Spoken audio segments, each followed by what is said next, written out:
like the world is cyclical and nothing lasts forever. And we could talk about all of this, like I said, philosophically, but it's very interesting because the world is cyclical and everything goes round in circles. You have a king who's in charge of his empire, and after a while, the king's son he's still a good king, but he's not as good. And then the next king's son has just been too spoiled, and everything becomes decadent, and you don't want them to be king anymore. And there's a revolution, and you fight for democracy, and then democracy comes, and there's a fantastic democracy at the beginning, and everybody cares. And 3 or 4 generations later, everyone's just robbing and stealing as much as they can, and nobody cares about the population anymore. And now you have people inside of America who would very happily put Trump as king for the rest of his life and put his son in charge, and then you go back to royalty. It's like the world is cyclical and nothing lasts forever.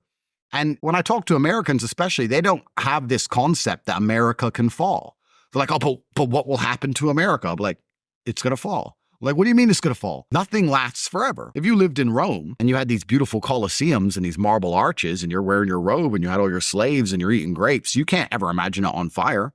One day you woke up and you looked out at Rome and you were like, no way, still burnt down. That's what happens with decadence over time.